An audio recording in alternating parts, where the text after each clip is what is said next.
Góðan daginn, gott fólk. Ég segi 45. fund sveitarstjórnar Þingeyinga settan. Fundurinn haldinn í þinghúsinu á Breiðumýri. Mættir eru Gerður Sigurðardóttir, Knútur Emil Jónasson, Halldór Þorlákur Sigurðsson, Jóna Björg Hlöðversdóttir, Árni Pétur Hilmarsson er fjarverandi en í hans stað situr fundinn Úlla Árdal, Ragnhildur Hólm Sigurðardóttir, Eyþór Kári Ingólfsson, Arnór Benónísson, Haraldur Bóasson og starfsmenn fundarins Ragnheiður Jóna Ingimarsdóttir og Margrét Hólm Valsdóttir. Er einhver sem gerir athugasemdir fundarboð? Svo er ekki. Óskað er eftir því að tekið verði á dagskrá sem dagskráliður 10 með afbrigðum boð á aðalfund Veiðifélags Reykjadalsár og Eyvindalækjar. Óskað eftir því að þeir sem geta samþykkt gefi merki það og það er samþykkt samhljóða. Nú þá göngum við til dagskrár. Og fyrsti liður á dagskrá í dag var ásetningu Þingeyjarsveitar fyrir 2023 ásamt endurskoðunarskýrslu lagður hér fram til seinni umræðu. Rekstrarniðurstaða sveitarfélagsins í A og B hluta var jákvæð sem nam 122,2 milljónum króna og rekstrarniðurstaða A hluta var jákvæð sem nam 145,5 milljónum. Samkvæmt fjárhagsáætlun 2023 með viðaukum var gert ráð fyrir 3,5 milljón króna neikvæðri rekstrarniðurstöðu í A og B. Niðurstaðan er því 111,8 milljón krónum hagstæðari en áætlað var og hagstæðari 103,7 milljónir heldur en niðurstaða ársins 2022 sem var neikvæð 18,4 milljónir. Samanlagðar rekstrartekjur í A og B hluta á árinu 2023 námu 2.565 milljónum en þar af námu rekstrartekjur í A hluta 2.350 milljónum króna. Samkvæmt fjárhagsáætlun fyrir 2023 með viðaukum var gert ráð fyrir rekstrartekjum sem næmi 2.471 milljón í A og B. Rekstrartekjur eru því 94 milljón krónum hærri en áætlun gerði ráð fyrir eða sem nemur 3,8%.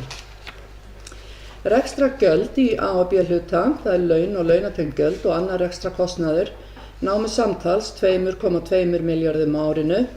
Þar af eru laun og launatengd gjöld 1.389 milljónir og annar rekstrarkostnaður nam 818 milljónum króna. Fjárhagsáætlun með viðaukum gerði ráð fyrir rekstrargjöldum sem næmu 2.281 milljón, þar af laun og launatengd gjöld upp á 1.438 milljónir og önnur rekstrargjöld áætluð 843 milljónir. Laun og launatengd gjöld ársins eru því 48,8 milljónum krónum undir því sem áætlun gerði ráð fyrir og annar rekstrarkostnaður nemur 836 milljónum sem 25 milljónum lægra en áætlunin gerði ráð fyrir. Fjöldi ársverka voru 115 og fækkaði þeim 4 frá fyrra ári. Afborganir lána voru 148 milljónir á árinu en áfallar verðbætur 89 milljónir. Engin ný lán voru tekin á árinu og því er heildarlækkun langtíma lána 59 milljónir þegar tekið tillit til áfallinna verðbóta. Samkvæmt þjóðstreymisyfirliti samstæðu á árinu 2023 nam veltufé frá rekstri 307,2 milljónum á móti 141 milljón krónu árið áður og handbært fé frá rekstri var 271 milljón á móti 117 milljónum árið 2022. Fjárfestingar í varanlegum rekstrarfjármunum námu 249 milljónum á árinu. Eigið fé í árslok nam 1.115 milljónum króna fyrir A og B hluta samanborið við 802 milljónir króna árið áður. Eigin fjár hlutfall nemur 35,5% í árslok.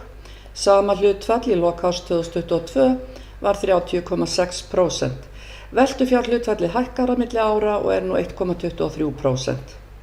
Skuldaviðmið samkvæmt reglugerð fjármál sveitarfélaga er 40,7% í árslok en var 50,8% í árslok 2022. Skuldahlutfall sveitarfélagsins er 66,3% í A og B hluta í árslok en var 81,2% í árslok 2022. Nú orðið laust ef einhver vill taka til máls undir þessum lið ársreikning 2023. Jóna Björg, gjörðu svo vel.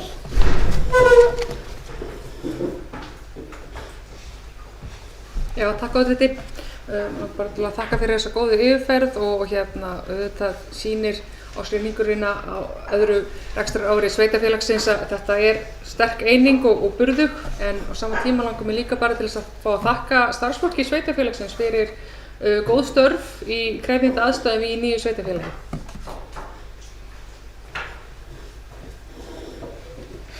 Já, Jóna Björg hefur lokið sínu máli. Eru fleiri sem vilja taka til máls? Nú, svo ekki. Og þá eftirfarandi bókun borin hér upp til atkvæða. Sveitarstjórn samþykkir ársreikning með eftirfarandi bókun.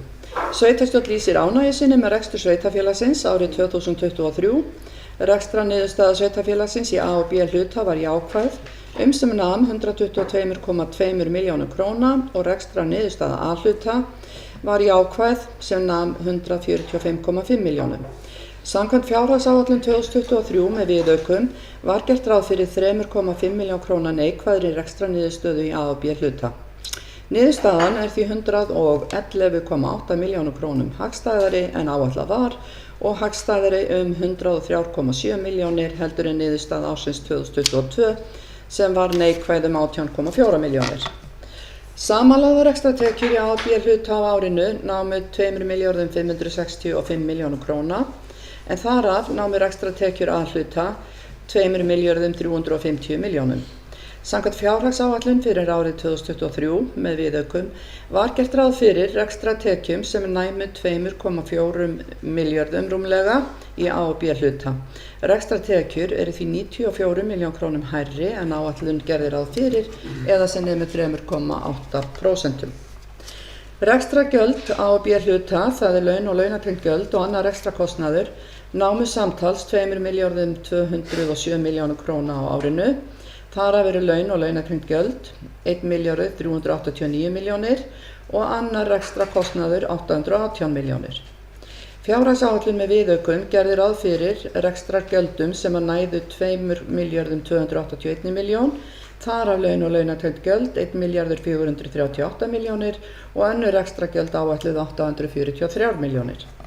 Laun og launatengd gjöld ársins því 48,8 milljónum undir því sem áætlun gerði ráð fyrir og annar rekstrakostnaður nemur 836 milljón krónum sem 25 milljón krónur lægra en áætlun gerði ráð fyrir. Fjöldi ársverka voru 115 og fækkaði þeim 4 frá fyrra ári.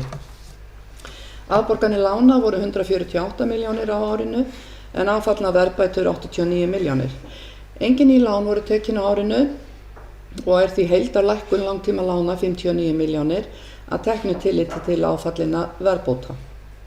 Samkvæmt sjóðstreymisyfirliti samstæðu á árinu 2023 nam veltufé frá rekstri 307,2 milljónum á móti 141 milljón árið 2022 og handbært fé frá rekstri var 270,9 milljónir á móti 116,9 milljón króna árið 2022. Fjárfestingar í varanlegum rekstrarfjármunum námuð 249 milljónum á árinu. Eigið fé í árslok nam 1.115 milljónum fyrir A og B hluta, samanborið við 802 milljónir árið áður. Eiginfjárhlutfall nemi 35,5% í árslok, sama hlutfall í lok árs 2022 var 30,6%. Veltufjárhlutfall hækkar á milli ára og nú 1,23%. Skuldaviðmið samkvæmt reglugerð fjármál sveitarfélaga 40,7% í árslok en var 50,8% í árslok 2022. Skuldahlutfall sveitarfélagsins 66,3% í A og B hluta í árslok 2023 en var 81,2% í árslok 2022. Í ljósi niðurstöðu ársreiknings árið 2023 full ástæða til bjartsýni til framtíðar. Sveitarstjórn færir stjórnendum og starfsmönnum bestu þakkir fyrir þeirra framlag til ábyrgs reksturs og góðrar þjónustu. Sveitarstjórn þakkar einnig endurskoðendum fyrir gott samstarf við gerð ársreiknings. Þeir sem geta samþykkt þessa bókun sennilega gefið merki og hún samþykkt samhljóða. Annar dagskrárliður í dag varðar skólaakstur útboð 2024. Þann 7. maí voru opnuð tilboð í skólaakstur á leið 9, það Stóruvellir Stórutjarnaskóli, og leið 10 sem Ingjaldsstaðir Fellsendi Stórutjarnaskóli. Leiðirnar boðnar út til 2 ára. 2 tilboð bárust í hvora leið og orðið laust ef einhver vill taka til máls undir þessum lið. Svo ekki og þá lögð til eftirfarandi bókun. Sveitarstjórn samþykkir að gengið verði til samninga við lægstbjóðendur, leið 9 Stóruvellir EHF og leið 10 Helen Jónsdóttir. Þeir sem geta samþykkt þessa bókun vinsamlegast gefið merki og hún samþykkt samhljóða. Þriðji dagskrárliður í dag erindi til eigenda Norðurorku HF vegna fjármögnunar 2024. Fyrir sveitarstjórn liggur erindi frá Norðurorku til eigenda vegna 800 milljóna króna lántöku þar sem þess óskað að Þingeyjarsveit og aðrir eigendur Norðurorku taki ákvörðun að veita einfalda ábyrgð, veðsetningu í tekjum til tryggingar ábyrgð og veitingu umboðs til að undirrita lánasamning og taka að sér þær skuldbindingar sem greinir í lánasamningi vegna láns Norðurorku HF frá Lánasjóði sveitarfélaga. Ákvörðun að veita einfalda ábyrgð, veðsetningu í tekjum til tryggingar ábyrgð og veitingu umboðs til að undirrita lánasamning og taka að sér þær skuldbindingar sem greinir í lánasamningi vegna láns Norðurorku HF frá Lánasjóði sveitarfélaga eftirfarandi. Sveitarstjórn Þingeyjarsveitar samþykkir hér með, ég bið ykkur afsökunar, málið orðið laust undir þessum lið. Sem sagt, beiðni frá Norðurorku HF ábyrgð eigenda vegna 800 milljóna króna láns frá Lánasjóði sveitarfélaga til framkvæmda á árinu 2024 og orðið laust ef einhver vil taka til máls. Og svo ekki, þá eru hér lesin upp drög af tillögu að bókun. Ákvörðun að veita einfalda ábyrgð, veðsetningu í tekjum til tryggingar ábyrgð, ég fór aðeins fram úr mér. Eftirfarandi bókun, drög að bókun eru eftirleiðis. Sveitarstjórn Þingeyjarsveitar samþykkir hér með á sveitarstjórnarfundi að veita einfalda ábyrgð og veðsetja til tryggingar ábyrgðinni tekjur sínar í samræmi við hlutfall eignarhalds, samanber heimild í 2. málsgrein 68. grein og 2. málsgrein 69. grein sveitarstjórnarlaga nr. 138/2011 til tryggingar láns Norðurorku HF hjá Lánasjóði sveitarfélaga að höfuðstól allt að 800 milljónir króna í samræmi við lánsumsókn í vinnslu hjá Lánasjóði sveitarfélaga. Ábyrgðin tekur til allra greiðslna sem og hvers kyns kostnaðar sem hlýst af vanskilum. Nær samþykki sveitarstjórnar jafnframt til undirritunar lánasamnings og að sveitarfélagi beri þær skyldur sem þar greinir. Þá hefur sveitarstjórnin kynnt sér gildandi græna umgjörð Lánasjóðs sveitarfélaga og samþykkir að ráðstöfun lánsins falli að henni. Lánið tekið til fjármögnunar á hitaveituframkvæmdum og framkvæmdum við fráveitu sem felur í sér að vera verkefni sem hefur almenna efnahagslega þýðingu, samanber 3. grein laga stofnun opinbers hlutafélags Lánasjóð sveitarfélaga nr. 150/2006. Sveitarstjórn skuldbindur hér með sveitarfélagið sem eigenda Norðurorku HF til að breyta ekki ákvæði samþykkta Norðurorku HF sem leggur hömlur á að eignarhalda félaginu að því leyti að félagið megi ekki fara að neinu leyti til einkaaðila. Fari svo að Þingeyjarsveit setji eignarhald í Norðurorku HF til annarra opinberra aðila skuldbindur Þingeyjarsveit sig til að sjá til þess að jafnframt yfirtaki nýr eigandi á sig ábyrgð á láninu að sínum hluta. Jafnframt Ragnheiði Jónu Ingimarsdóttur, kennitala 031066 5499, veitt fullt og ótakmarkað umboð til þess fyrir hönd Þingeyjarsveitar að undirrita lánasamning við Lánasjóð sveitarfélaga samanber framangreint sem og til þess að móttaka, undirrita og gefa út og afhenda hvers kyns skjöl, fyrirmæli og tilkynningar sem tengjast lántöku þessari, þar með talið beiðni útborgun láns. Þeir sem geta samþykkt þessa bókun vinsamlegast gefið merki. Hún samþykkt samhljóða. Fjórði liður á dagskrá í dag varðar slit héraðsnefndar Þingeyinga.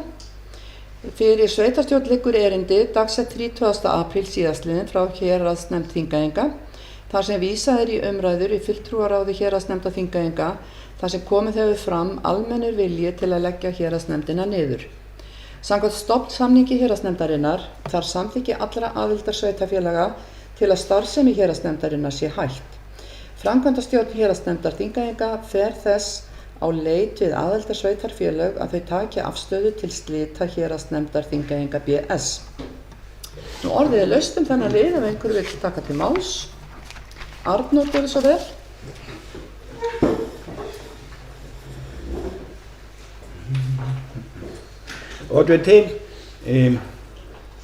Já, þetta svona eðlileg þróun sem kemur ekki á óvart. Það sem ég vil hins vegar leggja áherslu á þegar að slitum kemur að við fulltrúar Þingeyjarsveitar standi þéttan vörð málefni Þingeyjar. Við höfum aðeins fjallað það hér á sveitarstjórnarfundum og það skiptir miklu máli þegar til þessara slita kemur hvað verður eign héraðsnefndarinnar í Þingey. Og ég tel að sá eignarhluti eigi heima sveitarfélaginu. Takk.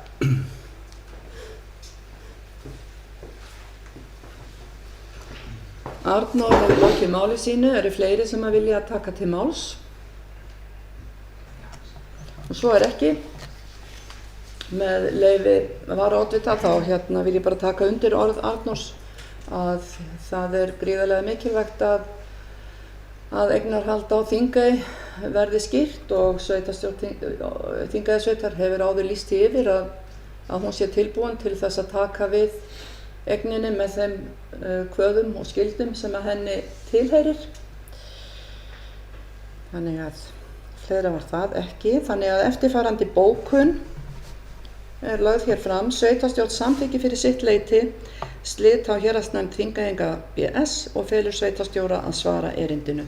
Þeir sem geta samþykkt, vinsamlegast gefið merki. Það samþykkt samhljóða. 5. liður á dagskrá í dag. Fyrir sveitarstjórn liggur boð á aðalfund markaðsstofu Norðurlands sem haldinn verður 30. maí næstkomandi í Hrísey og það lagt hér fram. 7. liður á dagskrá. Það eru reglur styrki til greiðslu fasteignaskatts. Fyrir sveitarstjórn liggja til umræðu drög að reglum styrki til greiðslu fasteignaskatts til félaga og félagasamtaka samkvæmt 2. málsgrein 5. grein laga tekjustofna sveitarfélaga nr. 4 1995 og samkvæmt 7. grein reglugerðar fasteignaskatt nr. 1160 2005. Orðið laust ef einhver vill taka til máls undir þessum lið. Með leyfi varaoddvita, hér að ræða reglur sem hafa verið í gildi en ekki birtar opinberlega af hálfu sveitarfélagsins. En þessar reglur hafa verið í gildi samkvæmt þessum lögum og reglugerð sem að þarna vísað til. En við höfum sem sagt, nú komin drög að reglunum sem að okkur ætlað síðan til birtingar á heimasíðu. Eru fleiri sem vilja taka til máls? Svo ekki. Eftirfarandi tillaga að bókun svohljóðandi. Sveitarstjórn samþykkir fyrirliggjandi drög að reglum styrki til greiðslu fasteignaskatts til félaga og félagasamtaka og felur sviðsstjóra fjármála og stjórnsýslusviðs að birta reglurnar á heimasíðu sveitarfélagsins. Og þeir sem geta samþykkt bókunina vinsamlegast gefið merki. Það samþykkt samhljóða. 7. dagskrárliður. Það umsókn stofnun lóðar undir tækjahús Mílu við Múlaveg 13. Tekið fyrir öðru sinni breyting á deiliskipulagi þéttbýlis í Reykjahlíð þar sem lóð nr. 13 við Múlaveg skipt upp í 2 lóðir fyrir veitumannvirki. Breytingin var grenndarkynnt frá 23. febrúar með athugasemdafresti til 23. mars 2024. Engin athugasemd barst. Breyting þessi var tekin fyrir á fundi sveitarstjórnar 24. apríl en þarfnast ítarlegri bókunar samkvæmt skipulagslögum. Nú orðið er laust ef einhver vill taka til máls undir þessu lið. Knútur, gjörðu svo vel.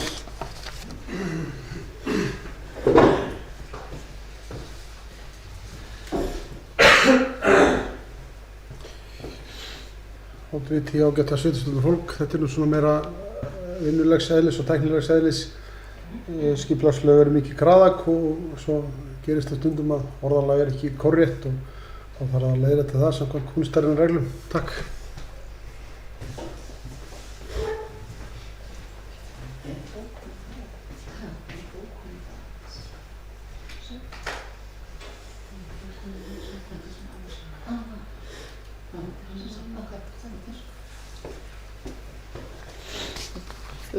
Hér síðan tillaga að bókun. Lögð fram breyting á deiliskipulagi þéttbýlis í Reykjahlíð þar sem lóð nr. 13 við Múlaveg skipt upp í 2 lóðir fyrir veitumannvirki.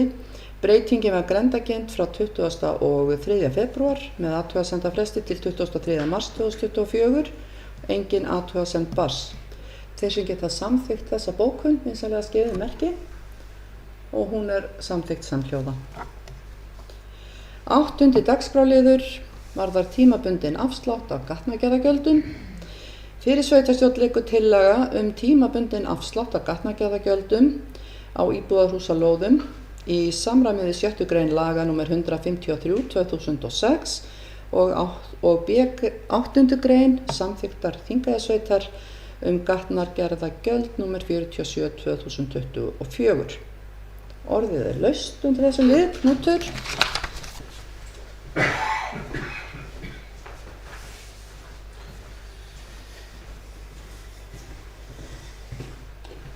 Oddviti ágæta sveitarstjórnar fólk.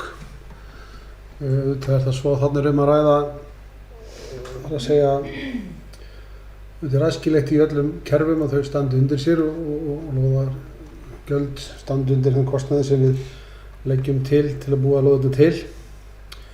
Við erum kannski ekki alveg komið þangað þó við séum að stefna í síðkomur hreyfingu á þennan markað hjá okkur. Varðandi það lóðir sem búið að útbúa og við erum að þétta við, þá það fjárfesting sem við erum búin að leggja út í og þannig kannski einleið til að nýta þær betur með því að reyna að lokka fólk á þeim. Takk. Knútur hefur lokið máli sínu. Arnór, gjörðu svo vel.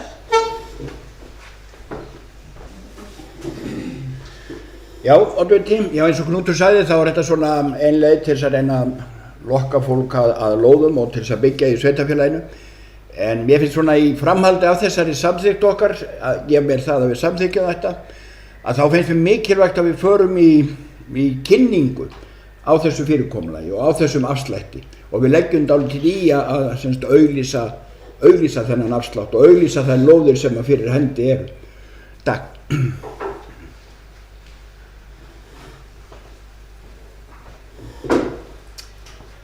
Arnór hefur lokið máli sínu. Eru fleiri sem vilja taka til máls?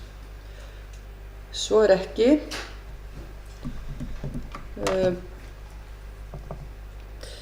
Eftirfarandi tillaga að bókun sveitarstjórn samþykkir tillögu tímabundinn afslátt og felur sviðsstjóra fjármála og stjórnsýslusviðs að birta á heimasíðu sveitarfélagsins. Og þeir sem geta samþykkt, þess að gefa merki. Það samþykkt samhljóða. 9. dagskrárliður varðar kornsamlag Þingeyinga. Fyrir sveitarstjórn liggur erindi frá kornsamlagi Þingeyinga frá 8. maí síðastliðnum þar sem óskað eftir þátttöku Þingeyjarsveitar í uppbyggingu þurrkstöðvar í Þingeyjarsýslum. Óskað eftir framlagi upp á allt að 10 milljónum króna. Nú orðið er laust ef einhver vill taka til máls undir þessum lið. Jóna Björg, gjörðu svo vel. Já, takk oddviti. Þetta gott erindi og metnaðarfull áform. Þarna eru bændur sveitarinnar allrar að leggja í þetta verkefni sem snýst uppbygging og þurrkstöð fyrir korn í fyrsta fasa við Húsavík og það sem byggir á eingöngu notkun á heitu vatni en ekki til dæmis notkun jarðefnaeldsneytis eða slíkt. Þetta auðvitað verið að vinna í framhaldi af áformum eða kynningu matvælaráðuneytisins á eflingu kornræktar og það bara markmið Þingeyinga og þingeyskra bænda að taka þátt í þessari þróun og efla kornrækt og byggrækt á svæðinu sem bara atvinnugrein sem getur verið hluti af landbúnaðinum. Að því sögðu að bændur sveitarinnar og búnaðarsambandi hafa lagt í þetta fjármuni, þá teldi ég rétt að sveitarfélagi skoða það til hlítar hvernig sveitarfélagi geti komið að svona verkefni með annaðhvort því að eiga hlutafé eða styrkja verkefni með einhvern hátt. Þannig að ég hefði lagt til að forsvarsmenn verkefnisins væri fengnir á fund til dæmis byggðarráðs og verkefni eru kynnt betur.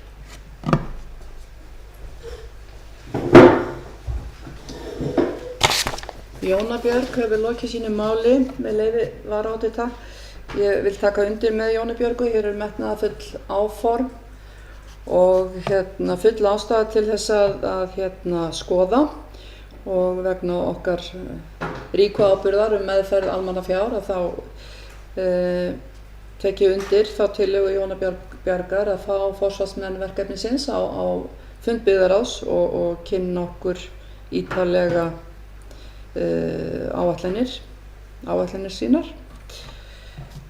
Eru fleiri sem vilja taka til máls? Haraldur?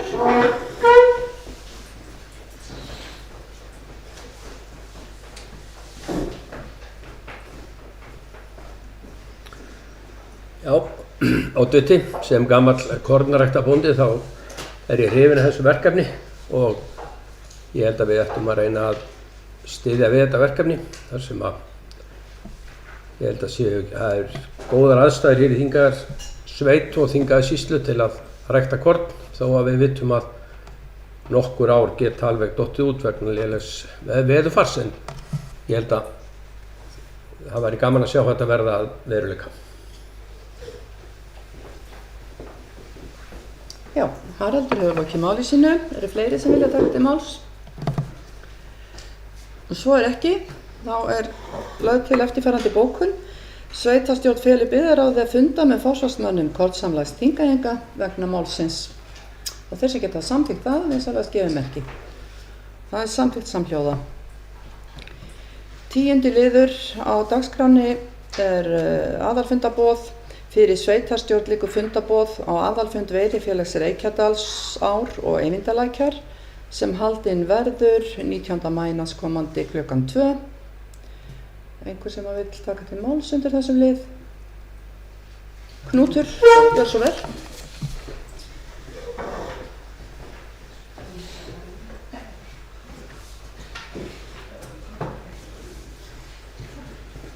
Oddviti Sveinsson Holk, við langar bara að bjóða mig fram til að fara á fundinn fyrir hönd Sveitarfélagsins. Þarna uppbygging í gangi og spennandi til að gerast. Miklar endurbætur á húsum og gaman.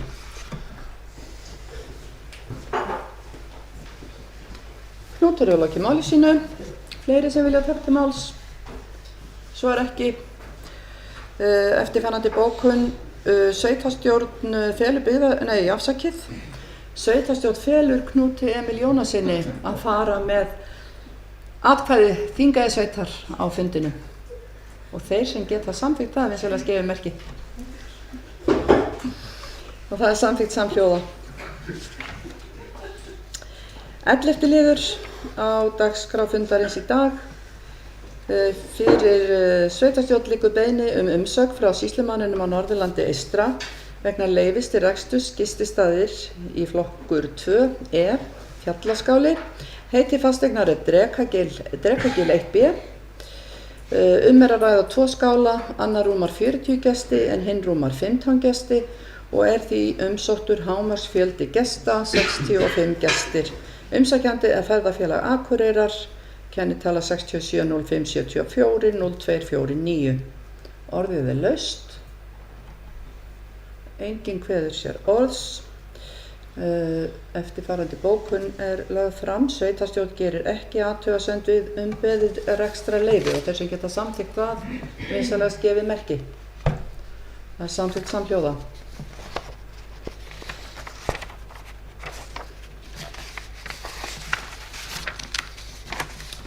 Nú, næsti liður á dagskránni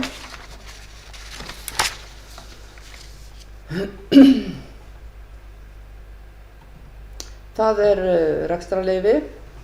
Fyrir sveitarstjórn liggur umsagnarbeiðni frá sýslumanninum á Norðurlandi eystra umsókn með leyfi til reksturs gististaða í flokki 2G, íbúðir að Hnjúki. Hámarksfjöldi gesta eru 7 og umsækjandi Flosi Gunnarsson. Orðið laust. Það enginn sem óskar eftir að taka til máls. Og þá var lagt til að sveitarstjórn geri ekki athugasemd við umbeðið rekstrarleyfi og þeir sem geta samþykkt það vinsamlegast gefið merki. Það samþykkt samhljóða.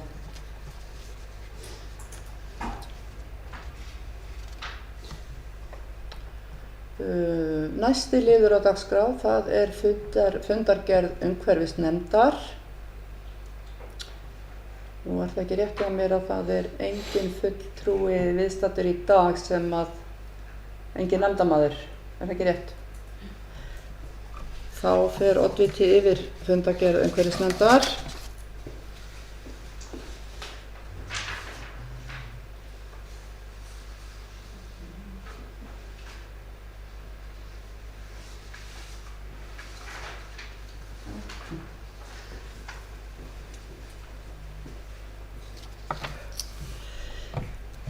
Fyrir sveitarstjórn liggur fundargerð 17. fundar umhverfisnefndar frá 8. maí síðastliðnum. Fundargerðin í 2 liðum og það liður númer 1 sem þarfnast afgreiðslu sveitarstjórnar. Fyrri liðurinn aðgerðaáætlun við umhverfisstefnu Þingeyjarsveitar. Þar sem að nefndin hefur unnið metnaðarfulla aðgerðaáætlun við umhverfisstefnuna. Og orðið laust ef einhver vil tjá sig. Haraldur gerir svo vel.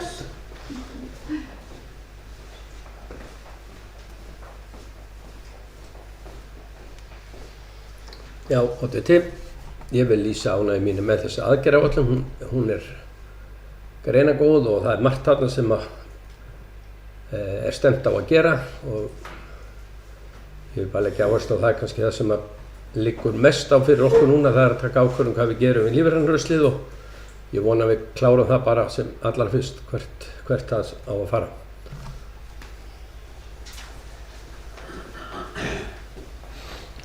Eru fleiri sem að vilja taka til máls aðgerðaáætlun við umhverfisstefnu Þingeyjarsveitar? Svo ekki. Lagt til að sveitarstjórn staðfesti framlagða aðgerðaáætlun við umhverfisstefnu Þingeyjarsveitar og feli sviðsstjóra umhverfis- og framkvæmdasviðs eftirfylgni hennar og þeir sem geta samþykkt það vinsamlegast gefið merki. Það samþykkt samhljóða. Nú í öðru lagi í fundargerð umhverfisnefndar lagt fram minnisblað umhverfisnefndar skógrækt í Þingeyjarsveit sem var tekið saman af beiðni skipulagsnefndar. Einhver sem vil taka til máls fundargerðina að öðru leyti? Svo ekki. Þá telst hún staðfest af sveitarstjórn. 14. liður fundargerð fræðslu- og velferðarnefndar Þingeyjarsveitar og má ég óska eftir því að Ragnhildur Hólm fari yfir fundargerðina fyrir okkur. Takk.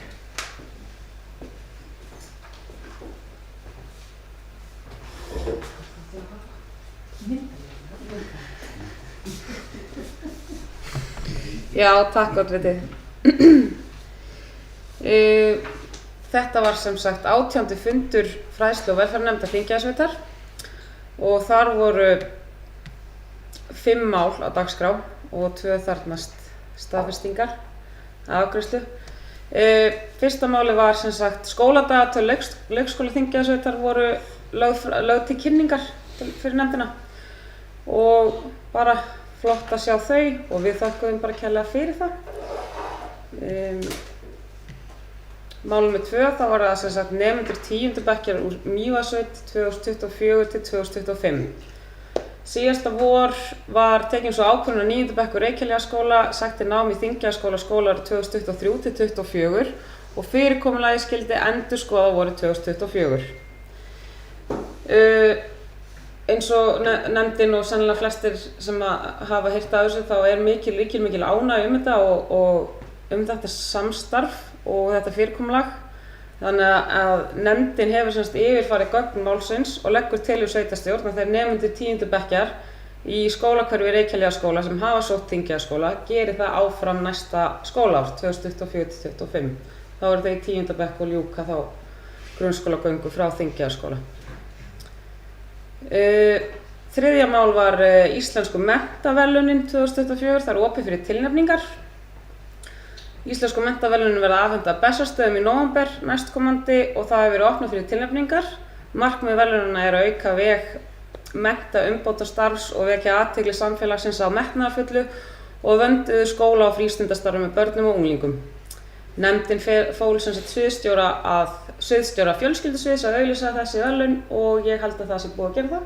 Þannig að endilega bara hvetjum við alla til þess að tilnefna, það geta nefnilega allir gert það. Lið 4 var fagskólanám í leikskólafræðum. Okkur barst bréf frá Háskólanum á Akureyri. Það er verið að hefja annað námsár með námsleiðina fagháskólanám í leikskólafræði. Þetta er sams konar kynningarbréf við fengum fyrir ári síðan og nefndin þakkar fyrir það og hvetur starfsfólk leikskólana til að skoða þennan möguleika vandlega. 5. liður var málefnið Þingeyjarskóla. Hinn klassíski liður þar sem að skólastjórar og deildarstjórar hvers skóla fara yfir málefni sín skóla. Jóhann og Nanna fóru sem sagt aðeins yfir stöðuna hjá þeim. Þar kom meðal annars fram að nemendur skólana í dag eru 115, það eru 82 í grunnskóladeildinni og 33 í leikskóladeildum Barnaborgar og Krílabæjar. Skólastarfi hefur gengið ágætlega með töluverðum áskorunum og það er ljóst að einhverjar breytingar verða, eða töluverðar breytingar verða á starfsmannahaldi næstkomandi haust og vöntun er á starfsfólki allavega þegar þessi fundur var haldinn. Vonandi hefur einhver sótt en það er sem sagt verið að auglýsa.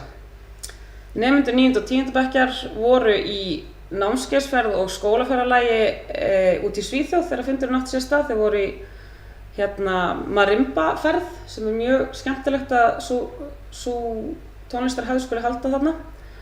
Jóhann þakkaði fyrir hversu margir eru tilbúnir að styðja við nemendur vegna slíks ferðalags og nemendurnir hafa sjálfsögðu líka staðið sig vel í ýmsum fjáröflunum.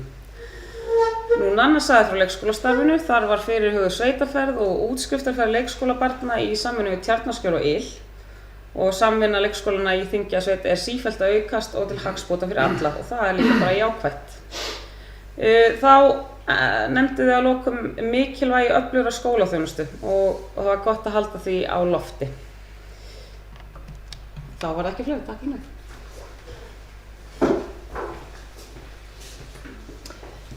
Við þökkum Ragnhildi fyrir greinargóða yfirferð á fundargerð fræðslu- og velferðarnefndar og við tökum til afgreiðslu þessa 2 liði sem að vísa var til sveitarstjórnar og það er í fyrsta lagi skóladagatal leikskólana og þeir sem geta staðfest framlögð skóladagatöl leikskóla Þingeyjarsveitar vinsamlegast gefið merki. Það er samþykkt, þau eru samþykkt samhljóða. Síðari liðurinn sem vísa var til sveitarstjórnar varðar nemendur 10. bekkja úr Mývatnssveit og þeir sem geta samþykkt að þeir nemendur muni sækja Þingeyjarskóla næsta vetur og þar með að ljúka sinni grunnskólagöngu í Þingeyjarskóla vinsamlegast gefið merki þar og það er samþykkt samhljóða. Þá er sem sagt fundargerð fræðslu- og velferðarnefndar afgreiðslu þeirrar fundargerðar lokið og næsta dagskrá, það er dagskrárliður nr. 15, það er fundargerð íþrótta-, tómstunda- og menningarnefndar Þingeyjarsveitar og ég ætla að biðja hann Eyþór Kára að fara yfir þá fundargerð fyrir okkur.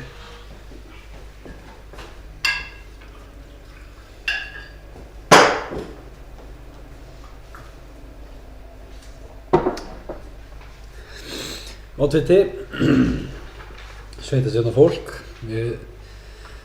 á 18. fundi Íþrótta-, tómstunda- og menningarnefndar voru 4 mál á dagskrá. Fyrsta mál var sem sagt við fengum stöðuskýrslu frá framkvæmdastjóra HS Stofn stöðu íþróttahreyfingarinnar og sem er ekki frábær þessa dagana út af nú get ég ekki alveg farið nákvæmlega út í ástæðunar en allavega þá óskar nefndin eftir því að fá fulltrúa sveitarstjórnar inn á fundinn til þess að ræða þessi málefni og passa upp á áframhaldandi gott íþróttastarf í sveitarfélaginu. Liður 2 var styrkir til menningarmála. Ef ég gæti fengið styrkina upp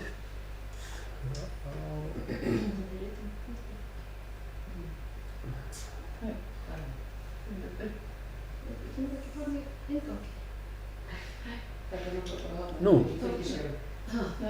Nei, fara upp eftir í bókunum. Þannig að liðar rítum fundargerðar.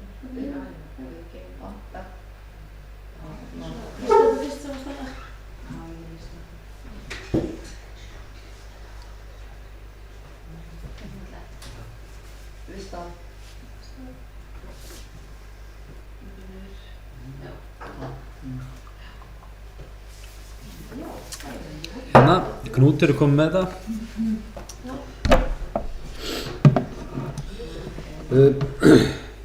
Já, þarna voru samþykkti nefndin að styrkja námsferð Marimba hóps Þingver skóla 150.000 krónur, styrkja gamla barnaskólan Skógum Fnjóskadal 176.500 krónur, styrkja Önnu Þetta kom på skjáli líka sér? Já. Það var búið að laga þetta stafn?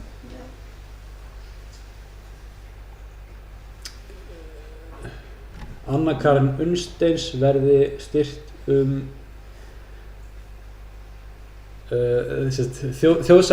þjóðsagnasöfnun á 21. öld sögur úr Þingeyjarsveit. Það er styrk upp á 200.000 krónur.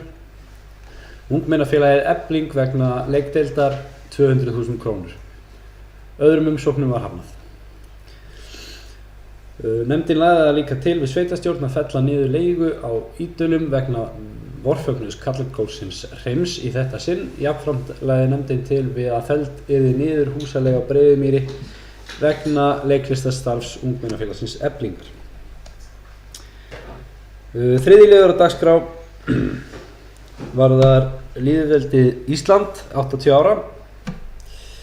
Og það það er verið að í tilefni þess að vera að skipuleggja vegleg hátíðarhöld á Laugum í tilefni af 80 ára afmæli lýðveldisins beinir Íþrótta-, tómstunda- og menningarnefnd því til byggðarráðs og sveitarstjórnar að áætluð upphæð hátíðahaldana verði hækkuð með tilliti til þess kostnaðar sem fellur til vegna aukinna umsviða samkvæmt minnisblaði sem að fylgir með fundargerðinni. Og næsti liður er líka 17. júní hátíðarhöld en hann snýr að því ungmennafélagið Efling og kvenfélag Mývatnssveitar hafa tekið höndum saman og skipuleggja hátíðardagskrá á Laugum í tilefni 80 ára afmælis lýðveldisins og í samstarfi við verkefnastjóra æskulýðs, tómstunda- og menningarmála tilstendur að menningarverðlaun Þingeyjarsveitar verði veitt við þetta tækifæri. Einnig hefur sveitarstjórn lýst yfir vilja til samstarfs við stjórnarráðið við útfærslu á hátíðarhöldunum. Nefndin felur verkefnastjóra að auglýsa eftir tilnefningum til menningarverðlauna 2024 en nefndin leggur einnig til við byggðarráð og sveitarstjórn að opið verði í sundlaugin á Laugum og að frítt verði í sund 17. júní. Fleira var ekki gert á þessum fundi og ég gerði aftur orðið.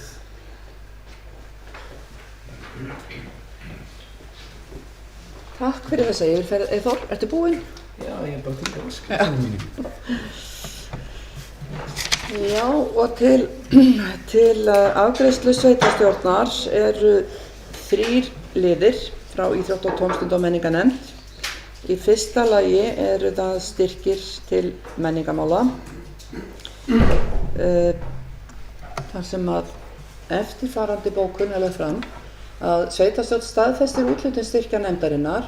Sveitarstjórn samþykkir að veita Kallakotnum hreim og leikdeild Eflingar styrki til að koma á móts við húsaleigu og styrkur til greiðslu húsalegu hreims færist á málaflokk 05-05860 menningarmál, kórar og styrkur til húsalegu vegna leikdeildar Eflingar færist á málaflokk 05-05810 leikfélög.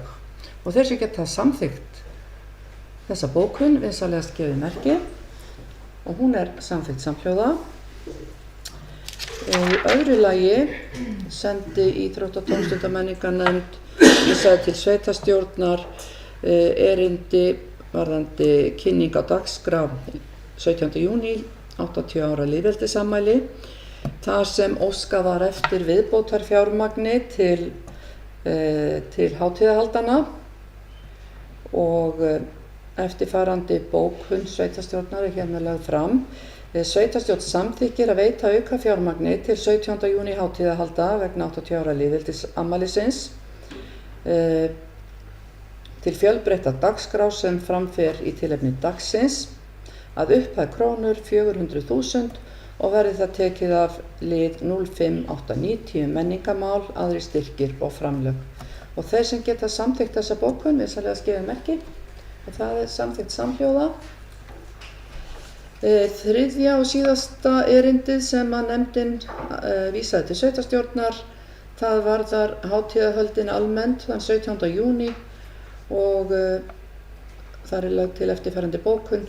Sveitarstjórn staðfestir afgreiðslu nefndarinnar og samþykkir að auglýsa gjaldfrjálsa opnun í sundlauginni á Laugum í tilefni dagsins. Og þeir sem geta samþykkt það vinsamlega gefið merki. Það er samþykkt samhljóða. Þá erum við komin að 16. dagskrárlið sem er fundargerð byggðarráðs 21. fundar og ég ætla að óska eftir því að Jóna Björg, formaður byggðarráðs, fari yfir afsakaði. Ég óska þá eftir því að, já, það er víst undirrituð sem er ég biðst afsökunar. Undirrituð er varaformaður byggðarráðs og stýrði fundi í fjarveru formanns. Þessi fundur, þetta var 21. fundur byggðarráðs og var haldinn 8. maí síðastliðinn. Fundargerðin er í 11 liðum og það eru liðir númer 6, 7 og 9 sem að þarfnast afgreiðslu sveitarstjórnar. Fyrsti liður á dagskránni, þar var kynnt úttekt á húsnæði sveitarfélagsins við Hlíðarveg 6 og sem að var óskað eftir þessari úttekt vegna hollustu, hátta og loftgæða og úttektin sem sagt kynnt. Annar liður á dagskránni, það var erindi frá vinabæjasamstarf við Suður-Frón. Þannig er að Skútustaðahreppur var í vinabæjasamstarfi við Suður-Frón. Óskað var eftir því að það samstarf yrði haldið áfram á milli Suður-Fróns og Þingeyjarsveitar 9 og var ákveðið að 3 fulltrúar sveitarfélagsins færu þangað í heimsókn í fyrra en svo urðu mikil vatnsveður í Noregi með flóðum og aurskriðum þannig að ferðinni var frestað og hér með er óskað eftir því að sú vinna sem var komin á stað í fyrra, henni verði framhaldið og byggðarráð sem sagt lagði það til við sveitarstjórn að samþykkja að svo yrði.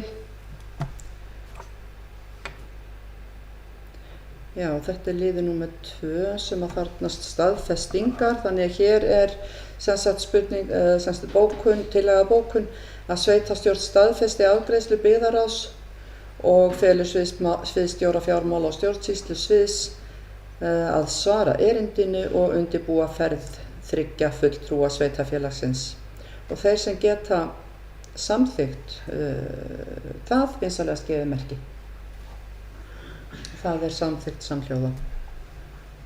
Þriðji liður á dagskrá byggðarráðs, það var erindi frá félagi Harmoniku unnenda þar sem óskað var eftir afslætti af húsaleigu í Ídölum. Það urðu þarna gjaldskrár breytingar hjá sveitarfélaginu á þessu ári, þessar almennu verðlagshækkanir, og þar fyrir utan bættist við liður vegna salarleigu sem hafði ekki verið áður, og byggðarráð sem sagt vísaði erindinu eða óskaði eftir því að sveitarstjóri hefði samband við félag Harmoniku unnenda og myndi stuðla að áframhaldandi góðu samstarfi. Og síðan er það fjórði liður á dagskránni. Þar voru lagðar fram 3 tillögur, hönnunartillögur vegna leikskólans Tjarnaskjóls sem er innan hús í Stóru Tjarnaskóla, og afgreiðsla byggðarráðs var svo að óska eftir því að 2 af tillögunum yrðu unnar frekar og lagðar fyrir byggðarráð aftur. 5. liður á dagskrá, þar var boð til fulltrúa sveitarfélagsins á samtal náttúrustofur sem fram fór á Húsavík í gær, og það má bæta því við að oddviti og sveitarstjóri sóttu það samtal sem þar voru samankomið ráðuneytisstjóri umhverfisráðuneytis, forstöðumaður Náttúrustofnunar Íslands og framkvæmdastjóri Náttúrustofu Norðausturlands og ásamt fleirum, og náttúrulega með þátttöku aðila frá sveitarfélagunum hér á svæðinu, og fóru það fram virkilega góðar og gagnlegar umræður um svona framtíða möguleika og áskoranir í starfi náttúrustofa. 7. liður á dagskrá byggðarráðs, það er styrkbeiðni frá Bjarmahlíð sem hafði áður verið tekin fyrir en frestað, og þar leggur byggðarráð til við sveitarstjórn að styrkja starf Bjarmahlíðar 500.000 krónur sem yrði þá tekið af lið númer 03-210 9490. Þarna erum við að tala um 500.000 krónur, og þeir sem geta samþykkt það vinsamlega skefið merki, og það er samþykkt samhljóða. 7. liður, það var boð vorfund héraðsnefndar Þingeyinga sem fram fór einmitt í gær.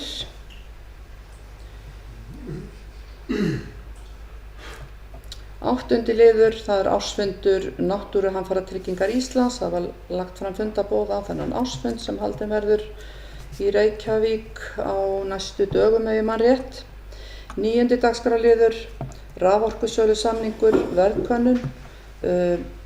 Byggðarráð hafði áður falið sviðsstjóra fjármála og stjórnsýslu að óska eftir tilboðum frá orkusölu fyrirtækjum í kjölfar uppsagnar frá orkusölunni, og það hafði borist 3 tilboð frá orkusölunni enn einum og frá Orku Náttúrunnar, og tilboðið frá orkusölunni var lægst. Þannig að lagt til við sveitarstjórn að hún samþykki að gengið verði til samninga við orkusöluna og að sveitarstjóra verði falið að undirrita samning fyrir hönd sveitarfélagsins, og þeir sem geta samþykkt það eru vinsamlega beðnir að gefa merki, og það er samþykkt samhljóða. 10. liður á dagskrá byggðarráðs varðaði leigufélagið Bríet, og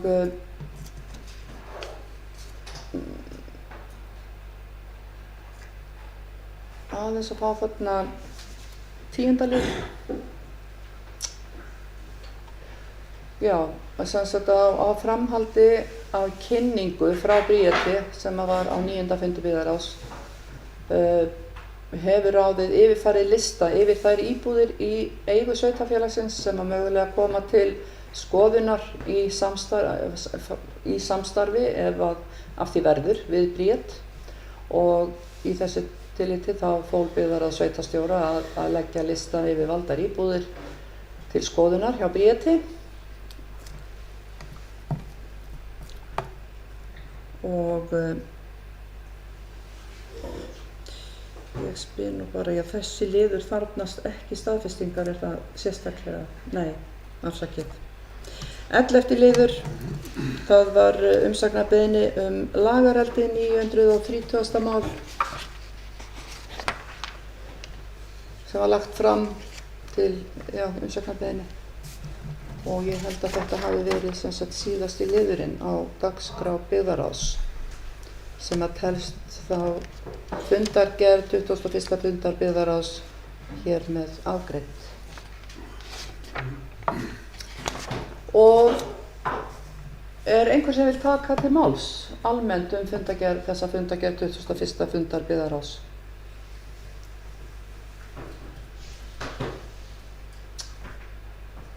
Var ekki.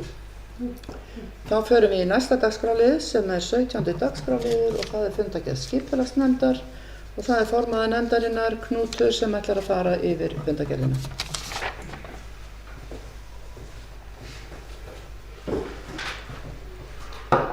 Oddviti ágætt sveitarstjórnar fólk, nú er komið að því sem allir hafa beðið eftir.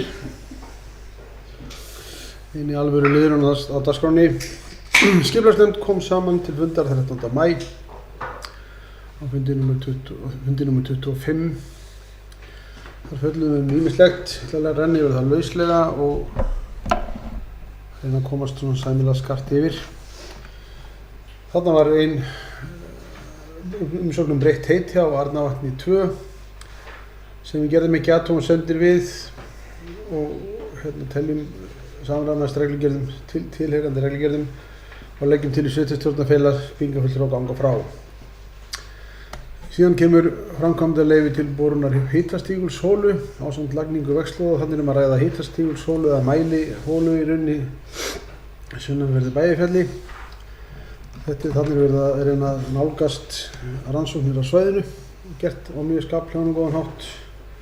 Og skipulagsnefnd leggur til í sveitarstjórnarfélag skipulagsfulltrúa að gefa út framkvæmdarleyfi í samræmi við tilhögunandi lögreglur. Síðan kom erindi varðandi göng- og hjólastíginn þar sem að vegna breytingar á hönnun og útfærslu þar sem að liggur við Óhafstjörn þá eru lögð fram uppfærð hönnunargögn og í framhaldi af því við rýni á þeim þá fór skipulagsnefnd þá leið að hún óskar eftir endurskoðaðri umsögn Umhverfisstofnunar sem hefur í forræði á þessu svæði. Næsti liður er Bakkasel og Belgsá umsókn framkvæmdarleyfi til nýskógræktar og það var óskað eftir umsögnum sem bárust frá Náttúruverndarnefnd Þingeyinga, Umhverfisstofnun og Minjastofnun. En það gáði ekki til annars en að skipulagsnefnd leggur til við sveitarstjórn að samþykkja framkvæmdarleyfið og fela skipulagsfulltrúa að gefa út leyfið að fenginni jákvæðri umsögn Minjastofnunar varðandi fornleifaskráningu. Næsta mál nr. 5 er Strenglögn í Laxárdal, umsókn framkvæmdarleyfi. Þarna er svolítið nýlunda að Rarik er farið að sækja framkvæmdarleyfi fyrir Strenglögnum. Þarna er verið að leggja af gamla línu og að leggja í jörð lögn í Laxárdal og yfir heiði við enda Másvatns. Og niðurstaða nefndarinnar er að hún samþykkir útgáfu framkvæmdarleyfis og leggur áherslu á vandaðan frágang og felur skipulagsfulltrúa að gefa út framkvæmdarleyfið í samræmi við tilheyrandi lögreglur. Næsta mál er ærslabelgur við Sundlaug á Laugum. Lögð er fram fyrirspurn hvort uppsetning ærslabelgs við Sundlaugin á Laugum sé framkvæmdarleyfi skyld framkvæmd. Skipulagsnefnd telur að fyrirhuguð framkvæmd sé ekki framkvæmdarleyfi skyld með tilliti til umfangs framkvæmda, varanleika, áhrif á landslag og ásýnd umhverfis eða önnur umhverfisáhrif. Jarðböðin eru næst með stöðuleyfi fyrir gám. Það er alltaf gaman að fá stöðuleyfisumsóknir fyrir gáma. En þarna er að ræða frystigámur sem verður staðsettur við vörumóttöku í kjallara og óskað að gámurinn fá að standa í alltaf 1 ár. Og þar sem þetta tengist framkvæmdum og þá leggjumst við ekki móti því og skipulagsnefnd felur byggingarfulltrúa að gefa stöðuleyfi fyrir gámi á lóð jarðbaðanna í samræmi við ákvæði byggingarreglugerðar til 1 árs. Og Vogar 1 eru líka með stöðuleyfi þar sem Ólöf Þóra Elfur Hallgrímsdóttir sækjum stöðuleyfi fyrir 350 fermetra hús. Þess óskað að húsin fá að standa í allt að 1 ár en þarna fylgir sögun en þannig unnið að deiliskipulagsbreytingum fyrir allt svæðið sem hefur verið tafsamari heldur en tilstóð. Þannig við tökum til þess og felum byggingafulltrúa að gefa út stöðuleyfi fyrir húsunum í Víkilsrjóðri í landi Voga í samræmi við ákvæði byggingarreglugerðar til allt að 1 árs. Grjótagjá, salernishús og vegtengingar, tenging fyrir umsókn frá landeiganda í Vogum stöðuleyfi og færanlegt salernishús við Grjótagjá og jafnframt óskað eftir tengingu við Neysluvatn. Og skipulagsnefnd komst að þeirri niðurstöðu að fela skipulagsfulltrúa að gefa út stöðuleyfi fyrir salernishús við Grjótagjá í samræmi við ákvæði byggingarreglugerðar. Leyfið skal veitt til allt að 1 árs en vísar óskum vatnstengingu til umhverfis- og framkvæmdasviðs þar sem við höfum ekki verið veitum ráða. Næsta mál umsókn byggingarleyfi í Bjarkargerði 8 þar sem sótt byggingarleyfi fyrir frístundahús. Í gildandi aðalskipulag sem segir að lóðin sé á frístundasvæði F17. Þar reyndar ekki til deiliskipulag en við komumst að þeirri niðurstöðu að grenndarkynna áforminn landeigundum í nágrenninu og ef þau gefa ekki tilefni til viðbragða, þar segja ef athugasemdir gefa ekki tilefni til viðbragða þá byggingarfulltrúa falið að gefa út byggingarleyfi eins og lögreglugerðin mæla fyrir þegar tilskilin gögn hafa borist.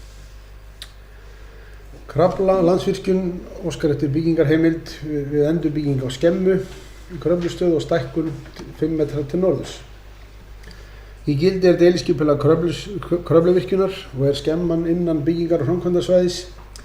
Í viðauka með deiliskipulaginu kemur fram að ekki sé heimilt að gefa út framkvæmd eða byggingarleyfi fyrir Landsvirkjun hefur sannað eignarhald sitt á landi og vísaði dóm Hæstaréttar í máli 560 frá 2009. Niðurstaða skipulagsnefndar sú að skipulagsnefnd telur fyrirhugaða uppbyggingu í samræmi við gildandi deiliskipulag að frátöldum ákvæðum viðauka. Að fengnu lögfræði áliti á gildi viðaukans verður málið tekið fyrir nýju. Skútahraun, þar umsókn staðfestingu lóðamarka bæði í Skútahrauni 11 og svo aftur í Skútahrauni 13. Og við gerum ekki athugasemdir við þau lóð og blöð og feilum sveitarstjórn leggur til í sveitarstjórn að byggingarfulltrúa verði falið að ganga frá staðfestingu lóðamarka. Þetta mjög ákvætt, þetta uppreinsun og skipulag. Næsta mál einbúavirkjun, krafa breyting á aðalskipulagi. Tekin fyrir krafa fyrir hönd einbúavirkjunar sem dagsett 11. apríl 2024 að gert verði ráð fyrir áformum einbúavirkjun í aðalskipulagi Þingeyjarsveitar 2023 til 2043. Þessi krafa samhljóma athugasemd sem kemur fram í umsögn við aðalskipulagsvinnslutillöguna frá sama aðila og því telur skipulagsnefnd rétt að þetta fari og hún sé afgreidd á sama hátt og tilstóð og sú vinna stendur akkúrat yfir og vísar erindinu að öðru leyti til sveitarstjórnar til frekari umfjöllunar. Vatnsleysa 2, beiðni breytingu á skipulagi, tekið fyrir beiðni frá Ármanni Olgeirssyni að skilgreind verði nýtt efnistökusvæði í landi Vatnsleysu. Skipulagsnefndin vísar því til vinnslu nýs aðalskipulags. Skógar, verslunar og þjónustusvæði, beiðni breytingu á aðalskipulagi. Beiðni frá Bergljótu Þorsteinsdóttur fyrir hönd Skógalands ehf. Breytingar á vinnslutillögu að ræða heimild til að byggja 60 fermetra hús á reit Vatn 411. Skipulagsnefndin vísar málinu til vinnslu nýs aðalskipulags. Sóknarnefnd Ljósávarsóknar, nýr kirkjugarður í Þorgeirskirkju. Lagt fram bréf þar sem kemur fram að gamli Ljósávarskirkjugarður sé að vera fullt setinn. Vilji sóknarnefndar að nýr grefturreitur verði við Þorgeirskirkju og skipulagsnefnd telur fyrirhugaðan kirkjugarð í samræmi við gildandi aðalskipulag en þar segir að kirkjugarður umhverfis eða rétt við kirkju skilgreindur með kirkjunni sem svæði fyrir þjónustustofnanir. Sóknarnefnd bent á að leita umsagnar heilbrigðisnefndar hvort heilbrigðissjónarmið standi framkvæmdin í vegi. Framkvæmdin framkvæmdaleyfisskyld. Sandabrot, breyting á aðalskipulagi. Tillaga aðalskipulagsbreytingar vegna nýs verslunar og þjónustusvæðis í Sandabrótum var auglýst frá 27. mars með athugasemdi til 8. maí. Umsagnir bárust frá RARIK, Umhverfisstofnun, Minjastofnun, Vegagerðinni, Náttúrufræðistofnun Íslands og Heilbrigðiseftirlitinu. Niðurstaða fundarins hljóðar svo að skipulagsfulltrúi byrjar á því að vekja athygli á mögulegu vanhæfi vegna aðkoma málinu í undirbúningsfasa. Skipulagsnefnd mat það svo að svo væri ekki og staðfesti hæfi skipulagsfulltrúa. En skipulagsnefnd samþykki breytingu á aðalskipulaginu samkvæmt 32. grein skipulagslaga og málinu vísa til sveitarstjórnar. Næsti liður því þessu tengdur, þarna kemur deiliskipulagsgerð við Sandabrót sem var auglýst samhliða. Tillaga deiliskipulags vegna Sandabróta var auglýst á 27. mars með athugasemdafresti til 8. maí. Umsagnir bárust frá RARIK, Umhverfisstofnun, Minjastofnun, Vegagerðinni, Náttúrufræðistofnun og Heilbrigðiseftirlitinu. Og niðurstaða fundarins þannig að skipulagsfulltrúi vakti aftur athygli á mögulegu vanhæfi sem skipulagsnefnd síðan staðfesti hæfi hans. Skipulagsnefnd leggur til við sveitarstjórn og samþykki tillögu að deiliskipulagi Sandabróta samkvæmt 3. málsgrein 45. grein skipulagslaga. Svo kemur það þar að skipulagsnefnd tekur undir með Umhverfisstofnun og Náttúrufræðistofnun Íslands nauðsyn ítarlegrar fráveitu og vitundar náttúruvá sem tengist gliðnunarsprungum á svæðinu.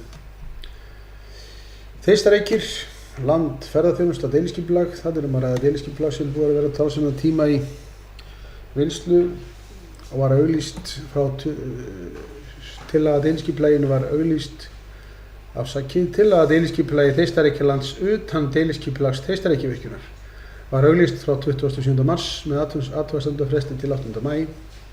Umsagnir bárust frá Landsvirkjun, Heilbrigðiseftirliti Norðurlands eystra, Landsneti, Minjastofnun, Náttúrufræðistofnun Íslands, Náttúruverndarnefnd og Vegagerðinni.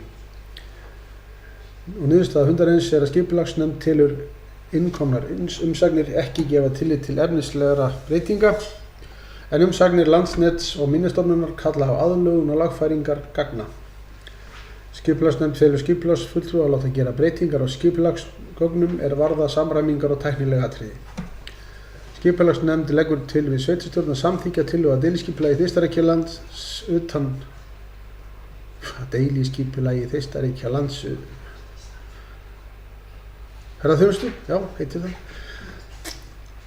Þannig breytt samkvæmt 3. málsgrein 41. grein skipulagslaga. Næsti liður þessu tengdur Þeistareykjavirkjun ferðaþjónusta breyting á deiliskipulagi. Tillaga deiliskipulagsbreytingu Þeistareykjavirkjunar var auglýst frá 27. mars með athugasemdi til 8. maí 2024. Umsagnir bárust frá Landsvirkjun, Heilbrigðiseftirliti Norðurlands eystra, Landsneti, Minjastofnun Íslands, Náttúrufræðistofnun Íslands, Náttúruverndarnefnd, Þingeyinga og Vegagerðinni. Niðurstaða fundarins að skipulagsnefnd telur innkomnar umsagnir ekki gefa tilefni til efnislegra breytinga, en umsagnir Landsnets og Minjastofnunar kalla á aðlögun og lagfæringar gagna. Skipulagsnefnd felur skipulagsfulltrúa að láta gera breytingar á skipulagsgögnum varða samræmingar og tæknileg atriði. Skipulagsnefnd leggur til við sveitarstjórn að samþykkja tillögu að deiliskipulagsbreytingu Þeistareykjavirkjunar ferðaþjónustu, þannig breytt samkvæmt 3. málsgrein 41. grein skipulagslaga. Hofstaðir, beiðni heimild til deiliskipulagsgerðar. Lögð fram tillaga að deiliskipulagi Hofstaða, að ræða endurskoðun á gildandi deiliskipulagi. Tillagan var auglýst frá 7. mars með athugasemdi til 17. apríl. Umsagnir bárust frá Umhverfisstofnun, RARIK, Veiðifélagi Laxár og Krákár og Náttúrufræðistofnun Íslands. Niðurstaða fundarins var æsispennandi og málum frestað. Hótel Laxá, breyting á deiliskipulagi verslunar og þjónustusvæðis. Deiliskipulag Hótel Laxár var auglýst 18. mars með athugasemdum fresti til 29. apríl 2024. Umsagnir bárust frá Minjastofnun Íslands, Heilbrigðiseftirliti Norðurlands eystra, Náttúrufræðistofu Þingeyinga, landeigendum Arnarvatns 1 og 2, Umhverfisstofnun og Náttúrufræðistofnun Íslands. Og það var sama spennandi niðurstaða í þessu máli, því var frestað.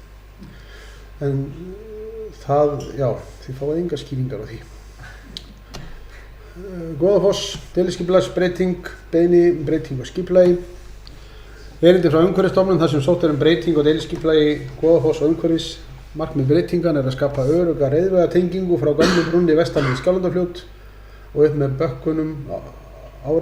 bökkum árinnar vestamegin sem ekki skarast á við ferðir almennings og ferðafólks á svæðinu. Erindi var kynnt samkvæmt 4. málsgrein 40. grein skipulagslaga.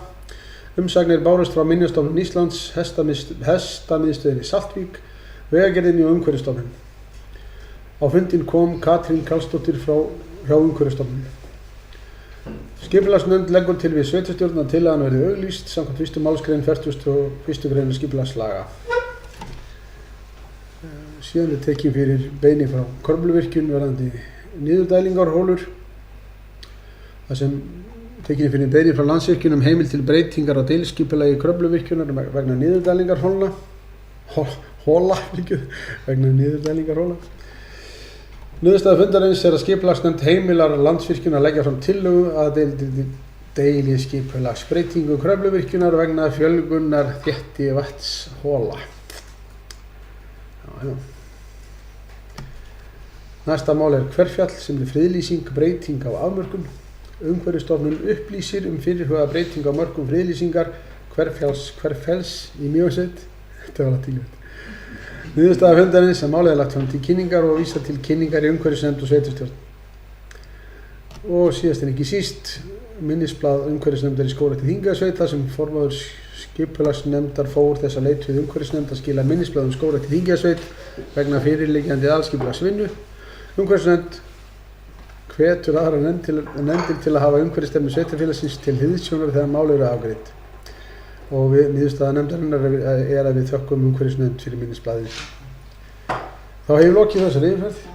Knútur, þú glemdi númer 10. Fyrirgefðu, það er komið ábending og sal. Já, afsakið, máli glemdist, Glettingsstaðir, umsókn byggingarleyfi fyrir geymslu, sótt leyfi til byggingar geymslu í landi Glettingsstaða. Ekkert deiliskipulag í gildi, erindið var grenndarkynnt og athugasemdir bárust frá Minjastofnun umhverfis heilbrigðiseftirliti Norðurlands eystra og landeigendum í Kvígindisdal. Skipulagsnefnd samþykkir að veita byggingarleyfi og felur byggingfulltrúa að annast málsmeðferð vegna þess eins og lög og reglugerðir mæla fyrir þegar tilskilin gögn hafa borist. Hér þá þakka ég hérlega fyrir.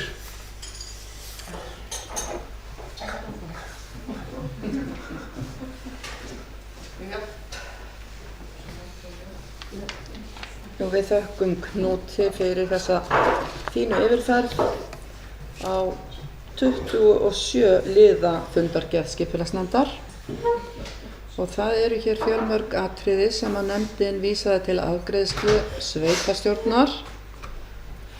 Þannig að við förum yfir þá liði, leggjum það fram til atkvæðagreiðslu. Í fyrsta lagi það varðar Arnavatn, umsókn breytt heiti og skipulagsnefnd gerði ekki athugasemdir við breytinguna og telur nýtt staðfang samræmast reglugerð skráningu staðfanga og leggur til við sveitarstjórn að fela byggingarfulltrúa að ganga frá breytingunni og þeir sem geta staðfest þessa afgreiðslu vinsamlegast gefið merki og hún samþykkt samhljóða. Í öðru lagi að þá umsókn framkvæmdaleyfi vegna hitastigulsholu á Þeistareykjum. Skipulagsnefnd leggur til við sveitarstjórn að fela skipulagsfulltrúa að gefa út framkvæmdaleyfi í samræmi við reglugerð framkvæmdaleyfi nr. 772/2012 og 13. til 16. grein skipulagslaga nr. 123/2010 og þeir sem geta samþykkt að staðfesta á afgreiðslu nefndarinnar gefið merki. Það samþykkt samhljóða. Þriðja lagi, það umsókn framkvæmdaleyfi Bakkasel og Belgsá. Þar sem að skipulagsnefnd þetta sem sagt umsókn framkvæmdaleyfi til nýskógræktar. Skipulagsnefnd leggur til við sveitarstjórn að samþykkja framkvæmdaleyfi og fela skipulagsfulltrúa að gefa leyfið út að fenginni jákvæðri umsókn Minjastofnunar varðandi fornleifaskráningu svæðisins. Og þeir sem geta samþykkt og staðfest þessa afgreiðslu nefndarinnar gefið merki. Hún samþykkt samhljóða. Nú þá það næst 12. liður á dagskránni sem umsókn byggingar heimild fyrir endurbyggingu á skemmu við Kröfluvirkjun. Nú þar leggur skipulagsnefnd það telur fyrirhugaða uppbyggingu í samræmi við gildandi deiliskipulag en vekur athygli á ákvæðum í viðauka þar sem að fram kemur að Landsvirkjun beri að sanna yfirráð yfir landinu með tilliti til dóms, sem ég man nú ekki alveg númerið á, frá 2010 ef ég man rétt, 9, já, þar sem að, og lagt til við sveitarstjórn að staðfesta afgreiðslu skipulagsnefndar sem telur ákvæði í viðaukaðu deiliskipulag hafi ekki hér áhrif þar sem að umrædd skemma nýtt og tilheyrir nauðsynlegum mannvirkjum til orkuframleiðslu. Þessi geta samþykkt þá ókunnvísalega skefið merki. Það samþykkt samhljóða. 13. liður, það varðar umsókn staðfestingu á lóðamörkum við Skútahraun 11. Og skipulagsnefnd gerir ekki athugasemdir við framlagt lóðablað og leggur til við sveitarstjórn að byggingarfulltrúa verði falið að ganga frá staðfestingu lóðamarka. Þeir sem geta staðfest þá afgreiðslu vinsamlega skefið merki og það afgreitt samhljóða. 14. liður, það varðar umsókn staðfestingu lóðamarka við Skútahraun 13. Þar sem að skipulagsnefnd gerir ekki athugasemdir og vísar leggur til við sveitarstjórn að byggingar gerir ekki athugasemdir við framlagt lóðablað og leggur til við sveitarstjórn að byggingarfulltrúa verði falið að ganga frá staðfestingu lóðamarka. Þeir sem geta samþykkt það vinsamlega skefið merki. Það samþykkt samhljóða. 15. liður, Einbúavirkjun, krafa breytingu á aðalskipulagi. Þar sem að því erindi var vísað til sveitarstjórnar og skipulagsnefnd vísaði erindinu til sveitarstjórnar og orðið laust þennan lið. Knútur, gerðu svo vel.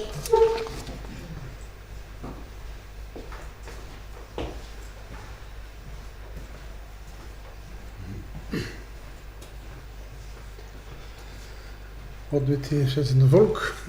Já, við skoðum þetta bréf og við fórum þetta með tilliti til umsagnar frá sama aðila og þetta að ræða sömu athugasemd í rauninni og skipulagsnefnd vinnur nú að yfirferð allra athugasemda í tengslum við og fengum talsvert af þeim og það var ánægjulegt og telur að það sé rétt að þetta haldi vil halda bara sínu striki í þessari vinnu, hún gengur vel, það var rétt að það komi fram líka og að því frekari ákvörðun frá sveitarstjórnar að taka.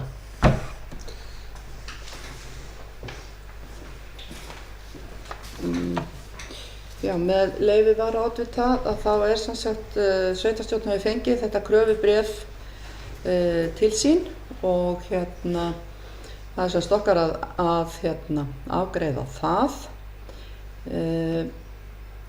Þetta varðar sem sagt umsagnir við vinnslu tillögu aðalskipulags sem enn eru í vinnslu og hafa verið í vinnslu frá því að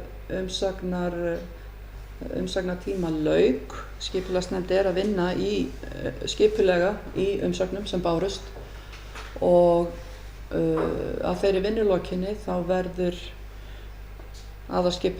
nýtt aðalskipulag auglýst og í lokin, eða semst fyrir þann tíma verður að þeim tímaliðnum verður athugasemdum svarað sem að kæmu hugsanlega inn á seinni stigum.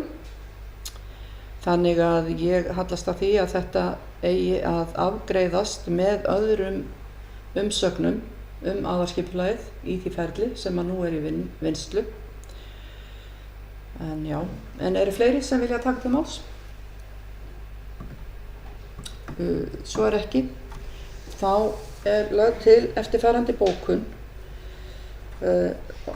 Vísað til bréfs dagsett 11. apríl 2024 með yfirskriftina Krafa breytingu á aðalskipulagi Þingeyjarsveitar vegna Einbúavirkjunar í Bárðardal.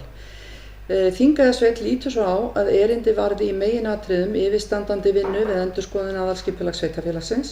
Í því felst að afgreiðsla á efnislegum þætti bréfsins mun felast í ákvörðunum sem teknar verða í aðalskipulagsferlinu. Það verður gert með því að sveitarstjórn tekur aðalskipulagstillöguna til afgreiðslu á grunni 3. málsgreinar 30. greinar skipulagslaga að undangenginni umfjöllun skipulagsnefndar. Og þeir sem að geta samþykkt þessa bókun vinsamlegast gefið merki og hún er samþykkt samhljóða. Þá er það 19. liður, það er breyting á aðalskipulagi við Sandabrót.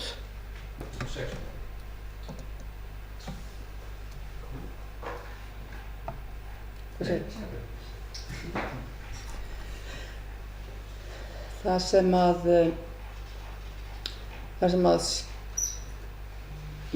að skipulagsnefnd staðfesti, eftir að staðfesta hæfi skipulagsfulltrúa, þá leggur skipulagsnefnd til samþykkir breytingu á aðalskipulagi og vísar því til sveitarstjórnar og þeir sem geta samþykkt að afgreiðslu ásamt því að fela skipulagsfulltrúa að auglýsa breytinguna samkvæmt 32. grein skipulagslaga nr. 123/2010 vinsamlegast gefið merki. Og það er samþykkt samhljóða. 20. liður er deiliskipulagsgerð Sandabrót og þar leggur skipulagsnefnd til við sveitarstjórn að hún samþykki tillögu að deiliskipulagi Sandabróta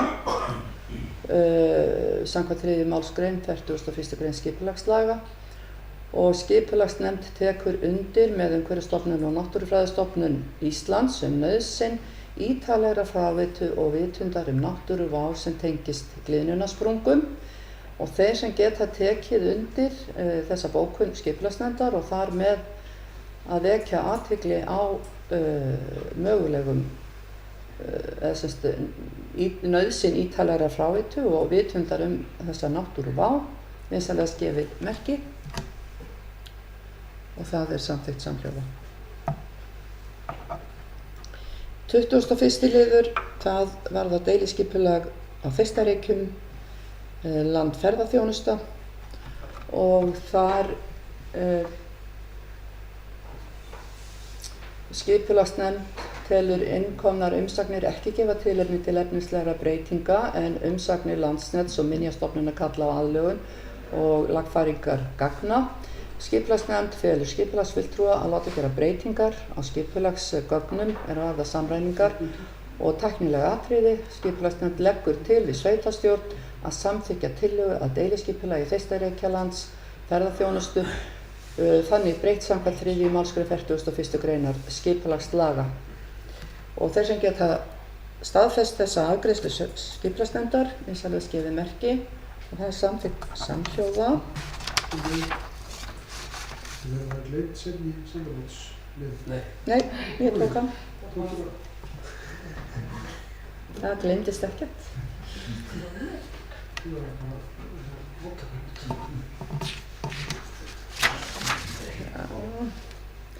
Þá erum við komin að 25. lið á dagskrá skipulagsnefndar. Það varðar deiliskipulagsbreytingu við Goðafoss.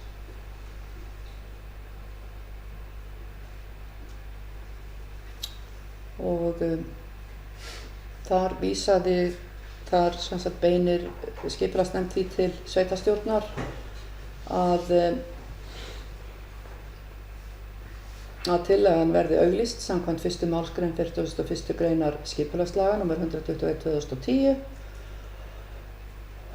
og að skipulagsfulltrúa sé falið að auglýsa hana samkvæmt 1. málsgrein 41. greinar skipulagslaga og þeir sem geta samþykkt það vinsamlegast gefi merki.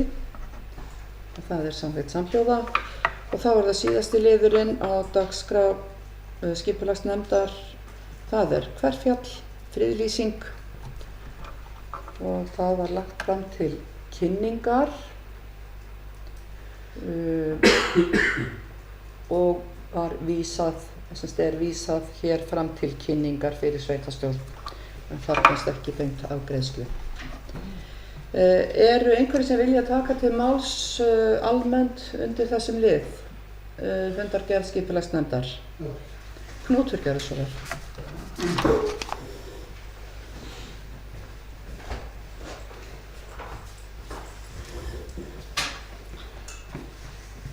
Ábriti sveitarstjórnarfólk. Aðeins þetta fundargerð skipulagsnefndar og þessi mál öll sömul. Þetta komin upp svona, við sáum birtast kannski nýjar hugsanir varðandi sandabrót og þetta svæði með tengslum til sem auðvitað litast af jarðhræringavangaveltum og þessu ábendingum sem við fengjum varðandi þær hættur. Því að auðvitað þó svo að Grindavík hafi sofið í 2500 ár þá vaknaðum fyrir rest og við þurfum svona aðeins að gefa þessu gaum þó við að hættum auðvitað ekki að lifa.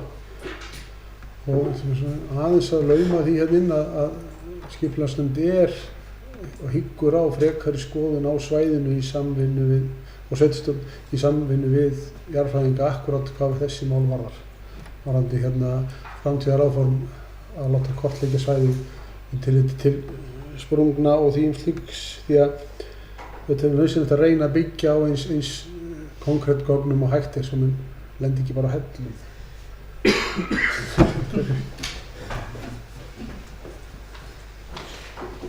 Já, takk fyrir það, Knútur. Með leyfi sveitarstjórnarfulltrúa það ég óska eftir að taka stutt hlé á fundinum og eru nokkur mótmæli við því? Nei, svo er ekki tökum við örstutt hlé.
Við höldum áfram það sem frá var horfið og okkur barst erindi í dag sem að oddviti óskar eftir að verði tekið fyrir á þessu fundi með afbrigðum sem að liður 18 og varðar hjúkrunarheimila Húsavík, vilja yfirlýsingu ríkis og sveitafélaga. Eru allir samþykkir því að þetta erindi verði tekið fyrir á fundinum? Og svo þannig að við tökum þetta erindi fyrir þá sem næsta dagskrárlið og númer annarra liða breytast þá í samræmi við það.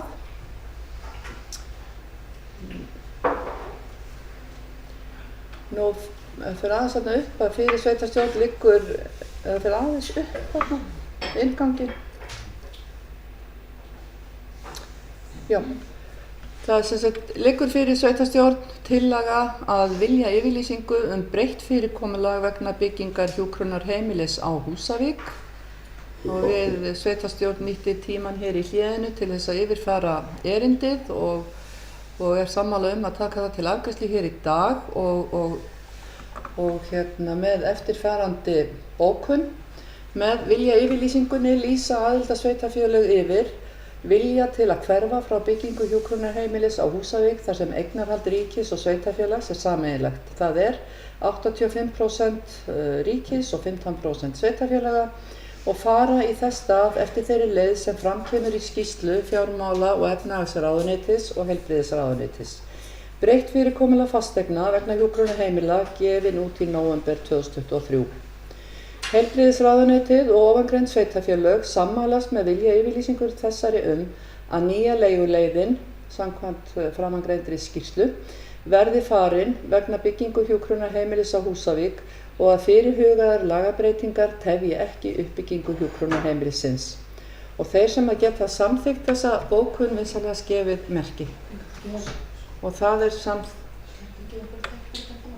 Já, afsakið. Ég ætla að bjóða ykkur sveitarstjórnarfulltrúar góðir að taka til máls undir þessu mikilvæga lið. Gjörið svo vel ef einhver vill kveða sér hljóðs. Jú, við erum að taka smá. Arnór, gjörið svo vel.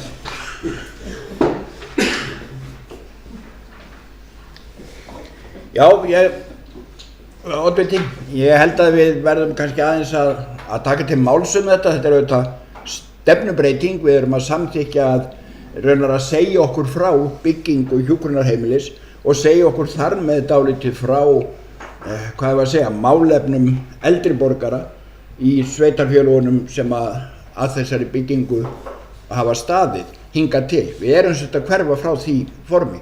En það eitthvað sem við erum ekki að móta, það eitthvað sem ríkisvaldið að móta. Ég treysti því að velferðarþættinum í málefnum eldri borgara verði sinnt jafnvel með þessari leið eins og stefnt var að gera með hinni leiðinni. Það mikilvægt og eins gríðarlega mikilvægt fyrir okkur að þessi breyting verði ekki til þess að þessi framkvæmd frestist því að málefni veikra eldri borgara á svæðinu eru gríðarlega brýn. Ég ekkert hoppandi glaður með þessa stefnubreytingu en þetta og stundum verður maður bara að kyngja súru eplunum og reyna að tyggja þau pínu áður og það svo með þetta ágæta mál. Takk. Arnór hefur lokið máli sínu. Eru fleiri sem að vilja taka til máls?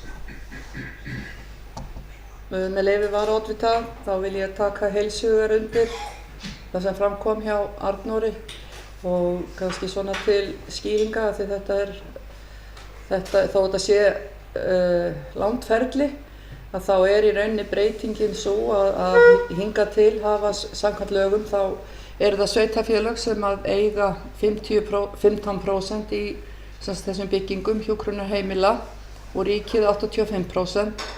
Ríkið mun hins vegar eftir sem áður reka þjónustuna eins og nú orðið í sambandi við heilbrigðisstofnunina á Húsavík.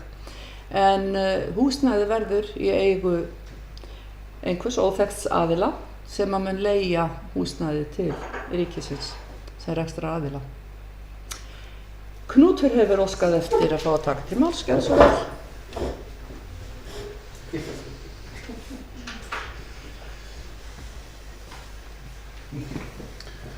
hluti sveitarstjórnar fólk. Þetta svona angi af einhverju þróun sem var svo sem búið að prófa áður að leigja hluti frekar en eiga þá. Og við svo sem bara rennum eftir því. Kosturinn í þessu náttúrulega að sá verktaki eða sá sem vil skoða málið, hann kemur að urmul af tillögum. Þetta var það gott. Þetta kannski lýsir þeim vanda sem að ríkið hefur verið í varðandi með að finna leiðir til að framkvæma sem hafa ítrekkað farið fram úr.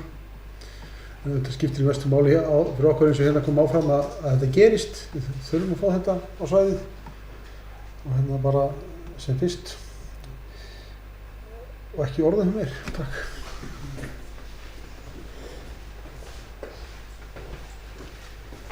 Knútur hefur lokið sínu máli. Eru fleiri sem vilja taka til máls undir þessum lið? Svo ekki. Ég tel ekki ástæðu til þess að lesa bókunina aftur upp. Þeir sem geta samþykkt hana eins og hún var lesinu, vinsamlega gefið merki og hún samþykkt samhljóða. Þá höldum við áfram og þá það 19. dagskrárliður. Það lögð fram fundargerð Heilbrigðisnefndar Norðurlandssvæðis eystra. Það fundur númer 235 frá 24. apríl. Einhver sem vil taka til máls? Knútur, gjörðu svo vel.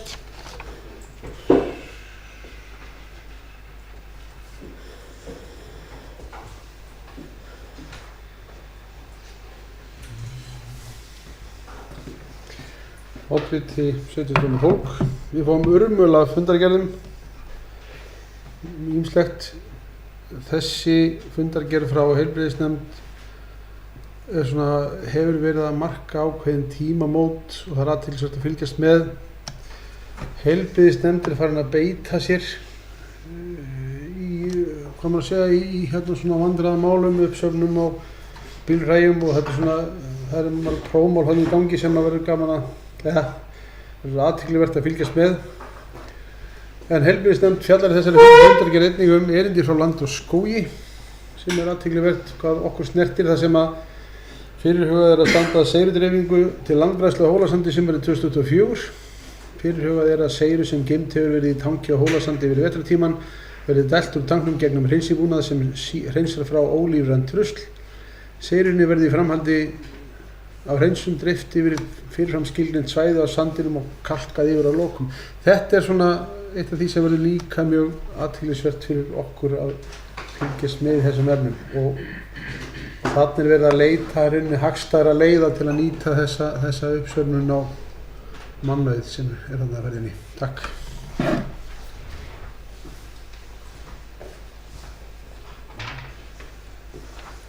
Eru fleiri sem vilja taka til máls? Svo ekki.